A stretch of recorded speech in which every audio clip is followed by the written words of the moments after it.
ಪ್ರತಿ ಬಾರಿಯೂ ಕೂಡ ಚಳಿಗಾಲದ ಅಧಿವೇಶನ ನಡೀತಾ ಇತ್ತು ನವೆಂಬರ್ ಹಾಗೂ ಡಿಸೆಂಬರ್ ಸಂದರ್ಭದಲ್ಲಿ. ಆದರೆ ಇದೇ ಮೊದಲ ಬಾರಿಗೆ ಅನ್ಸುತ್ತೆ, ಇತಿಹಾಸದಲ್ಲೇ ಮೊದಲ ಬಾರಿಗೆ ಈ ಚಳಿಗಾಲದ ಅಧಿವೇಶನವನ್ನ ಮುಂಗಾರು ಅಧಿವೇಶನ ಮಾಡಬೇಕು ಅನ್ನುವಂಥ ನಿಟ್ಟಿನಲ್ಲಿ ಪ್ಲಾನ್ ಮಾಡಿಕೊಳ್ಳಲಾಗ್ತಾ ಇದೆ. ಹಿಂದೂಡಿಕೆ ಮಾಡಿದ್ದಾರೆ. ಅವಧಿ ಪೂರ್ವ ಕಲಾಪಕ್ಕೆ ಈಗ ಸರ್ಕಾರ ಪ್ಲಾನ್ ಮಾಡಿಕೊಳ್ತಾ ಇದೆ. ನವೆಂಬರ್ ಡಿಸೆಂಬರ್ನ ಬದಲು ಜುಲೈನಲ್ಲೇ ಅಧಿವೇಶನ ಮಾಡುವಂತ ಪ್ಲಾನ್ ಈಗ ಸರ್ಕಾರದ್ದು. ಡಿಸೆಂಬರ್ ಬದಲು ಜುಲೈನಲ್ಲೇ ಅಧಿವೇಶನಕ್ಕೆ ಸಿದ್ಧತೆ ಮಾಡಿಕೊಳ್ಳಲಾಗ್ತಾ ಇದೆ. ಪೂರ್ವ ತಯಾರಿಯನ್ನ ಬೆಳಗಾವಿ ಜಿಲ್ಲಾಡಳಿತ ಮಾಡೋದಕ್ಕೆ ಆರಂಭಿಸಿದೆ. ಜಿಲ್ಲಾಡಳಿತಕ್ಕೂ ಕೂಡ ಈಗಾಗಲೇ ಸೂಚನೆಯನ್ನ ನೀಡಲಾಗಿದೆ. ಎಲ್ಲ ರೀತಿಯ ಸಿದ್ಧತೆಗಳನ್ನ ಕೂಡ ಮಾಡಿಕೊಳ್ಬೇಕು ಅನ್ನುವಂಥ ನಿಟ್ಟಿನಲ್ಲಿ ಸೂಚನೆಗಳನ್ನ ನೀಡಲಾಗಿರೋದ್ರಿಂದ ಬೆಳಗಾವಿ ಡಿಸಿ ಮೊಹಮ್ಮದ್ ರೋಷನ್ ನೇತೃತ್ವದಲ್ಲಿ ಸಭೆಯನ್ನ ಕೂಡ ನಡೆಸಲಾಗಿದೆ. ವಿಡಿಯೋ ಕಾನ್ಫರೆನ್ಸ್ ನಲ್ಲಿ ಸಭೆ ನಡೆಸಿದ್ರು, ಸೂಚನೆಗಳನ್ನ ಕೂಡ ಕೊಟ್ಟರು. ಯಾವ ರೀತಿಯಲ್ಲಿ ತಯಾರಿಗಳು ಆಗಬೇಕು ಅನ್ನುವಂಥ ನಿಟ್ಟಿನಲ್ಲೂ ಕೂಡ ಈಗ ಒಂದು ಸಭೆ ನಡೆಸಿದ್ದಾರೆ ಅನ್ನುವಂಥ ಮಾಹಿತಿ ಇದೆ.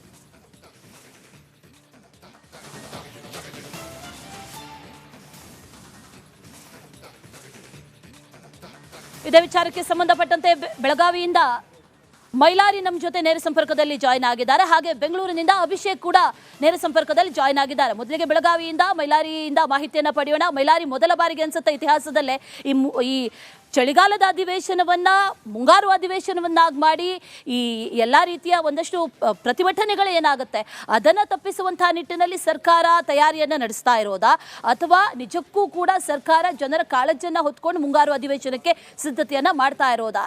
ಏನ್ ಡೀಟೇಲ್ಸ್ ಇದೆ?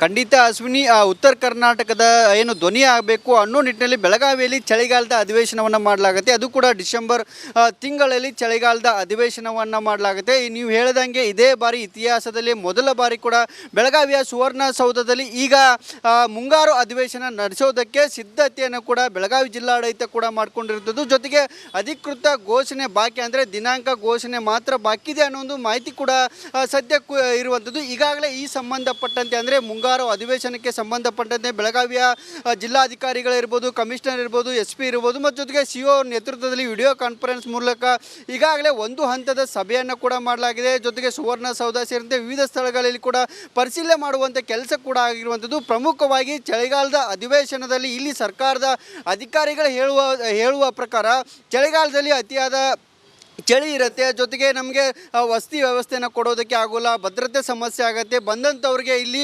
ಅನಾರೋಗ್ಯ ಸಮಸ್ಯೆ ಆಗುತ್ತೆ ಅನ್ನೋ ಒಂದು ಕಾರಣ ಸದ್ಯಕ್ಕೆ ಇರುವಂಥದ್ದು. ಆದರೆ ಇಲ್ಲಿ ಪ್ರಮುಖವಾಗಿ ಮುಂಗಾರು ಅಧಿವೇಶನವನ್ನು ನಡೆಸಿದ್ದಾದರೆ ಇಡೀ ಆಡಳಿತ ವ್ಯವಸ್ಥೆ ಇಲ್ಲಿ ಕೊಲ್ಯಾಪ್ಸ್ ಆಗುವಂಥ ಸಾಧ್ಯತೆ ಇರುವಂಥದ್ದು. ಯಾಕೆಂದರೆ ಬೆಳಗಾವಿಯ ಜುಲೈ ತಿಂಗಳಲ್ಲಿ ಸಾಕಷ್ಟು ಮಳೆಯ ಪ್ರಮಾಣ ಇರುತ್ತೆ. ಆಡಳಿತ ವ್ಯವಸ್ಥೆಯಲ್ಲಿ ಸಂಪೂರ್ಣವಾಗಿ ಕುಸಿಯುವ ಆತಂಕ ಇರುವಂಥದ್ದು. ಯಾಕೆಂದರೆ ಅತಿಯಾದ ಮಳೆಯಿಂದ ಫ್ಲಡ್ ಬರ್ಬೋದು, ಜೊತೆಗೆ ಬಿತ್ತನೆ ಇರ್ಬೋದು, ಜೊತೆಗೆ ಶಾಲಾ ಕಾಲೇಜುಗಳ ಆರಂಭ ಇರ್ಬೋದು. ಹೀಗೆ ಸಾಕಷ್ಟು ಕಾರಣಗಳು ಇರೋದ್ರಿಂದ ಇದು ಅಧಿಕಾರಿಗಳು ಕೂಡ ತಲೆನೋವಾಗುವಂಥ ಸಾಧ್ಯತೆ ಕೂಡ ಇರುವಂಥದ್ದು. ಮತ್ತೊಂದು ಕಡೆ ಇಲ್ಲಿ ಈ ಪ್ರಮುಖವಾಗಿ ಗಮನಿಸಬೇಕಾದಂಥ ಅಂಶ ಅಂದರೆ ಚಳಿಗಾಲದ ಅಧಿವೇಶನದಲ್ಲಿ ಸಾಕಷ್ಟು ಪ್ರತಿಭಟನೆಗಳಾಗುತ್ತೆ. ಈ ಒಂದು ಚಳಿಗಾಲದ ಅಧಿವೇಶನ ಏನಿದೆ ಇದು ಪ್ರತಿಭಟನೆಗೆ ಸೀಮಿತ ಇರುವಂಥ ಅಧಿವೇಶನ ಅನ್ನೋ ನಿಟ್ಟಿನಲ್ಲಿ ಜನನಿತ ಆಗಿರುವಂಥದ್ದು. ಬಂದಂಥವರು ಪ್ರವಾಸಕ್ಕೆ ಬಂದು ಹೋಗ್ತಾ ಇದ್ದಾರೆ. ಜೊತೆಗೆ ಬಂದಂಥ ಅಧಿಕಾರಿಗಳಿರ್ಬೋದು, ಮಂತ್ರಿಗಳಿರ್ಬೋದು, ಅವರಿಗೆ ಸೇವೆ ಮಾಡೋದಕ್ಕೆ ಇರುವಂಥ ಅಧಿವೇಶನ ಅನ್ನೋ ನಿಟ್ಟಿನಲ್ಲಿ ಕೂಡ ಇಲ್ಲಿ ಜನರ ಆರೋಪವನ್ನು ಕೂಡ ಮಾಡ್ತಿರುವಂಥದ್ದು. ಹಾಗಾಗಿ ಈ ಚಳಿಗಾಲದ ಅಧಿವೇಶನವನ್ನು ತಪ್ಪಿಸಿ ಸದ್ಯಕ್ಕೆ ಈಗ ಮಳೆಗಾಲದಲ್ಲಿ ಅಂದರೆ ಈ ಒಂದು ಮುಂಗಾರು ಅಧಿವೇಶನ ಮಾಡೋದ್ರಿಂದ ಇಲ್ಲಿ ಪ್ರತಿಭಟನೆಗಳ ಬಿಸಿ ತಪ್ಪೋದು, ಜೊತೆಗೆ ಬಹುತೇಕರು ಬೇರೆ ಬೇರೆ ರಾಜ್ಯಗಳಿಂದ ಬರೋಂಥವ್ರು ಕೂಡ ಇಲ್ಲಿ ಬರದೇ ಇರ್ಬೋದು. ಹಾಗಾಗಿ ಅದನ್ನು ತಪ್ಪಿಸೋದಕ್ಕೆ ಈ ಒಂದು ಪ್ಲ್ಯಾನನ್ನು ಸರ್ಕಾರ ಮಾಡಿದೆಯಾ ಅನ್ನೋದು ಕೂಡ ಇಲ್ಲಿ ಎದ್ದು ಕಾಣ್ತಿರುವಂಥದ್ದು. ಅಶ್ವಿನಿ, ಆಲ್ರೈಟ್ ಮೈಲಾರಿ, ಹಾಗೆ ಸಂಪರ್ಕದಲ್ಲಿರಿ. ಮತ್ತೊಂದು, ಪ್ರತಿ ಬಾರಿಯೂ ಕೂಡ ಚಳಿಗಾಲದ ಅಧಿವೇಶನ ನಡೀತಾ ಇತ್ತು ನವೆಂಬರ್ ಹಾಗೂ ಡಿಸೆಂಬರ್ ಸಂದರ್ಭದಲ್ಲಿ. ಆದರೆ ಇದೇ ಮೊದಲ ಬಾರಿಗೆ ಅನ್ಸುತ್ತೆ, ಇತಿಹಾಸದಲ್ಲೇ ಮೊದಲ ಬಾರಿಗೆ ಈ ಚಳಿಗಾಲದ ಅಧಿವೇಶನವನ್ನ ಮುಂಗಾರು ಅಧಿವೇಶನ ಮಾಡಬೇಕು ಅನ್ನುವಂಥ ನಿಟ್ಟಿನಲ್ಲಿ ಪ್ಲಾನ್ ಮಾಡಿಕೊಳ್ಳಲಾಗ್ತಾ ಇದೆ. ಹಿಂದೂಡಿಕೆ ಮಾಡಿದ್ದಾರೆ. ಅವಧಿ ಪೂರ್ವ ಕಲಾಪಕ್ಕೆ ಈಗ ಸರ್ಕಾರ ಪ್ಲಾನ್ ಮಾಡಿಕೊಳ್ತಾ ಇದೆ. ನವೆಂಬರ್ ಡಿಸೆಂಬರ್ನ ಬದಲು ಜುಲೈನಲ್ಲೇ ಅಧಿವೇಶನ ಮಾಡುವಂತ ಪ್ಲಾನ್ ಈಗ ಸರ್ಕಾರದ್ದು. ಡಿಸೆಂಬರ್ ಬದಲು ಜುಲೈನಲ್ಲೇ ಅಧಿವೇಶನಕ್ಕೆ ಸಿದ್ಧತೆ ಮಾಡಿಕೊಳ್ಳಲಾಗ್ತಾ ಇದೆ. ಪೂರ್ವ ತಯಾರಿಯನ್ನ ಬೆಳಗಾವಿ ಜಿಲ್ಲಾಡಳಿತ ಮಾಡೋದಕ್ಕೆ ಆರಂಭಿಸಿದೆ. ಜಿಲ್ಲಾಡಳಿತಕ್ಕೂ ಕೂಡ ಈಗಾಗಲೇ ಸೂಚನೆಯನ್ನ ನೀಡಲಾಗಿದೆ. ಎಲ್ಲ ರೀತಿಯ ಸಿದ್ಧತೆಗಳನ್ನ ಕೂಡ ಮಾಡಿಕೊಳ್ಬೇಕು ಅನ್ನುವಂಥ ನಿಟ್ಟಿನಲ್ಲಿ ಸೂಚನೆಗಳನ್ನ ನೀಡಲಾಗಿರೋದ್ರಿಂದ ಬೆಳಗಾವಿ ಡಿಸಿ ಮೊಹಮ್ಮದ್ ರೋಷನ್ ನೇತೃತ್ವದಲ್ಲಿ ಸಭೆಯನ್ನ ಕೂಡ ನಡೆಸಲಾಗಿದೆ. ವಿಡಿಯೋ ಕಾನ್ಫರೆನ್ಸ್ ನಲ್ಲಿ ಸಭೆ ನಡೆಸಿದ್ರು, ಸೂಚನೆಗಳನ್ನ ಕೂಡ ಕೊಟ್ಟರು. ಯಾವ ರೀತಿಯಲ್ಲಿ ತಯಾರಿಗಳು ಆಗಬೇಕು ಅನ್ನುವಂಥ ನಿಟ್ಟಿನಲ್ಲೂ ಕೂಡ ಈಗ ಒಂದು ಸಭೆ ನಡೆಸಿದ್ದಾರೆ ಅನ್ನುವಂಥ ಮಾಹಿತಿ ಇದೆ.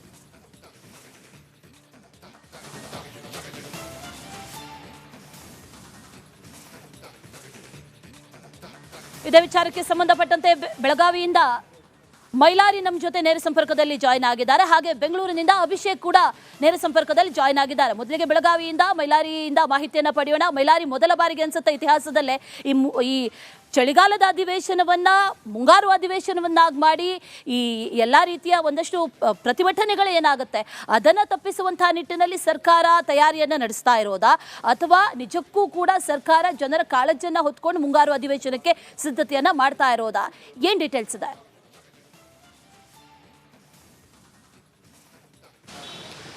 ಖಂಡಿತ ಅಶ್ವಿನಿ, ಉತ್ತರ ಕರ್ನಾಟಕದ ಏನು ಧ್ವನಿ ಆಗಬೇಕು ಅನ್ನೋ ನಿಟ್ಟಿನಲ್ಲಿ ಬೆಳಗಾವಿಯಲ್ಲಿ ಚಳಿಗಾಲದ ಅಧಿವೇಶನವನ್ನು ಮಾಡಲಾಗುತ್ತೆ. ಅದು ಕೂಡ ಡಿಸೆಂಬರ್ ತಿಂಗಳಲ್ಲಿ ಚಳಿಗಾಲದ ಅಧಿವೇಶನವನ್ನು ಮಾಡಲಾಗುತ್ತೆ. ನೀವು ಹೇಳ್ದಂಗೆ ಇದೇ ಬಾರಿ ಇತಿಹಾಸದಲ್ಲಿ ಮೊದಲ ಬಾರಿ ಕೂಡ ಬೆಳಗಾವಿಯ ಸುವರ್ಣಸೌಧದಲ್ಲಿ ಈಗ ಮುಂಗಾರು ಅಧಿವೇಶನ ನಡೆಸೋದಕ್ಕೆ ಸಿದ್ಧತೆಯನ್ನು ಕೂಡ ಬೆಳಗಾವಿ ಜಿಲ್ಲಾಡಳಿತ ಕೂಡ ಮಾಡಿಕೊಂಡಿರುತ್ತದೆ. ಜೊತೆಗೆ ಅಧಿಕೃತ ಘೋಷಣೆ ಬಾಕಿ, ಅಂದರೆ ದಿನಾಂಕ ಘೋಷಣೆ ಮಾತ್ರ ಬಾಕಿ ಇದೆ ಅನ್ನೋ ಒಂದು ಮಾಹಿತಿ ಕೂಡ ಸದ್ಯಕ್ಕೂ ಇರುವಂಥದ್ದು. ಈಗಾಗಲೇ ಈ ಸಂಬಂಧಪಟ್ಟಂತೆ ಅಂದರೆ ಮುಂಗಾರು ಅಧಿವೇಶನಕ್ಕೆ ಸಂಬಂಧಪಟ್ಟಂತೆ ಬೆಳಗಾವಿಯ ಜಿಲ್ಲಾಧಿಕಾರಿಗಳಿರ್ಬೋದು, ಕಮಿಷನರ್ ಇರ್ಬೋದು, SP ಇರ್ಬೋದು ಮತ್ತು ಜೊತೆಗೆ CO ನೇತೃತ್ವದಲ್ಲಿ ವಿಡಿಯೋ ಕಾನ್ಫರೆನ್ಸ್ ಮೂಲಕ ಈಗಾಗಲೇ ಒಂದು ಹಂತದ ಸಭೆಯನ್ನು ಕೂಡ ಮಾಡಲಾಗಿದೆ. ಜೊತೆಗೆ ಸುವರ್ಣಸೌಧ ಸೇರಿದಂತೆ ವಿವಿಧ ಸ್ಥಳಗಳಲ್ಲಿ ಕೂಡ ಪರಿಶೀಲನೆ ಮಾಡುವಂಥ ಕೆಲಸ ಕೂಡ ಆಗಿರುವಂಥದ್ದು. ಪ್ರಮುಖವಾಗಿ ಚಳಿಗಾಲದ ಅಧಿವೇಶನದಲ್ಲಿ ಇಲ್ಲಿ ಸರ್ಕಾರದ ಅಧಿಕಾರಿಗಳು ಹೇಳುವ ಪ್ರಕಾರ ಚಳಿಗಾಲದಲ್ಲಿ ಅತಿಯಾದ ಚಳಿ ಇರುತ್ತೆ, ಜೊತೆಗೆ ನಮಗೆ ವಸತಿ ವ್ಯವಸ್ಥೆಯನ್ನು ಕೊಡೋದಕ್ಕೆ ಆಗೋಲ್ಲ, ಭದ್ರತೆ ಸಮಸ್ಯೆ ಆಗುತ್ತೆ, ಬಂದಂಥವ್ರಿಗೆ ಇಲ್ಲಿ ಅನಾರೋಗ್ಯ ಸಮಸ್ಯೆ ಆಗುತ್ತೆ ಅನ್ನೋ ಒಂದು ಕಾರಣ ಸದ್ಯಕ್ಕೆ ಇರುವಂಥದ್ದು. ಆದರೆ ಇಲ್ಲಿ ಪ್ರಮುಖವಾಗಿ ಮುಂಗಾರು ಅಧಿವೇಶನವನ್ನು ನಡೆಸಿದ್ದಾದರೆ ಇಡೀ ಆಡಳಿತ ವ್ಯವಸ್ಥೆ ಇಲ್ಲಿ ಕೊಲ್ಯಾಪ್ಸ್ ಆಗುವಂಥ ಸಾಧ್ಯತೆ ಇರುವಂಥದ್ದು. ಯಾಕೆಂದರೆ ಬೆಳಗಾವಿಯ ಜುಲೈ ತಿಂಗಳಲ್ಲಿ ಸಾಕಷ್ಟು ಮಳೆಯ ಪ್ರಮಾಣ ಇರುತ್ತೆ, ಆಡಳಿತ ವ್ಯವಸ್ಥೆಯಲ್ಲಿ ಸಂಪೂರ್ಣವಾಗಿ ಕುಸಿಯುವ ಆತಂಕ ಇರುವಂಥದ್ದು. ಯಾಕೆಂದರೆ ಅತಿಯಾದ ಮಳೆಯಿಂದ ಫ್ಲಡ್ ಬರ್ಬೋದು, ಜೊತೆಗೆ ಬಿತ್ತನೆ ಇರ್ಬೋದು, ಜೊತೆಗೆ ಶಾಲಾ ಕಾಲೇಜುಗಳ ಆರಂಭ ಇರ್ಬೋದು, ಹೀಗೆ ಸಾಕಷ್ಟು ಕಾರಣಗಳು ಇರೋದ್ರಿಂದ ಇದು ಅಧಿಕಾರಿಗಳು ಕೂಡ ತಲೆನೋವಾಗುವಂಥ ಸಾಧ್ಯತೆ ಕೂಡ ಇರುವಂಥದ್ದು. ಮತ್ತೊಂದು ಕಡೆ ಇಲ್ಲಿ ಪ್ರಮುಖವಾಗಿ ಗಮನಿಸಬೇಕಾದಂಥ ಅಂಶ ಅಂದರೆ ಚಳಿಗಾಲದ ಅಧಿವೇಶನದಲ್ಲಿ ಸಾಕಷ್ಟು ಪ್ರತಿಭಟನೆಗಳಾಗತ್ತೆ. ಈ ಒಂದು ಚಳಿಗಾಲದ ಅಧಿವೇಶನ ಏನಿದೆ ಇದು ಪ್ರತಿಭಟನೆಗೆ ಸೀಮಿತ ಇರುವಂಥ ಅಧಿವೇಶನ ಅನ್ನೋ ನಿಟ್ಟಿನಲ್ಲಿ ಜನನಿತ ಆಗಿರುವಂಥದ್ದು. ಬಂದಂಥವರು ಪ್ರವಾಸಕ್ಕೆ ಬಂದು ಹೋಗ್ತಾ ಇದ್ದಾರೆ, ಜೊತೆಗೆ ಬಂದಂಥ ಅಧಿಕಾರಿಗಳಿರ್ಬೋದು, ಮಂತ್ರಿಗಳಿರ್ಬೋದು, ಅವರಿಗೆ ಸೇವೆ ಮಾಡೋದಕ್ಕೆ ಇರುವಂಥ ಅಧಿವೇಶನ ಅನ್ನೋ ನಿಟ್ಟಿನಲ್ಲಿ ಕೂಡ ಇಲ್ಲಿ ಜನರ ಆರೋಪವನ್ನು ಕೂಡ ಮಾಡ್ತಿರುವಂಥದ್ದು. ಹಾಗಾಗಿ ಈ ಚಳಿಗಾಲದ ಅಧಿವೇಶನವನ್ನು ತಪ್ಪಿಸಿ ಸದ್ಯಕ್ಕೆ ಈಗ ಮಳೆಗಾಲದಲ್ಲಿ ಅಂದರೆ ಈ ಒಂದು ಮುಂಗಾರು ಅಧಿವೇಶನ ಮಾಡೋದ್ರಿಂದ ಇಲ್ಲಿ ಪ್ರತಿಭಟನೆಗಳ ಬಿಸಿ ತಪ್ಪೋದು, ಜೊತೆಗೆ ಬಹುತೇಕರು ಬೇರೆ ಬೇರೆ ರಾಜ್ಯಗಳಿಂದ ಬರೋಂಥವ್ರು ಕೂಡ ಇಲ್ಲಿ ಬರದೇ ಇರ್ಬೋದು. ಹಾಗಾಗಿ ಅದನ್ನು ತಪ್ಪಿಸೋದಕ್ಕೆ ಈ ಒಂದು ಪ್ಲ್ಯಾನನ್ನು ಸರ್ಕಾರ ಮಾಡಿದೆಯಾ ಅನ್ನೋದು ಕೂಡ ಇಲ್ಲಿ ಎದ್ದು ಕಾಣ್ತಿರುವಂಥದ್ದು. ಅಶ್ವಿನಿ, ಆಲ್ರೈಟ್ ಮೈಲಾರಿ, ಹಾಗೆ ಸಂಪರ್ಕದಲ್ಲಿರಿ. ಮತ್ತೊಂದು ಅಪ್ಡೇಟ್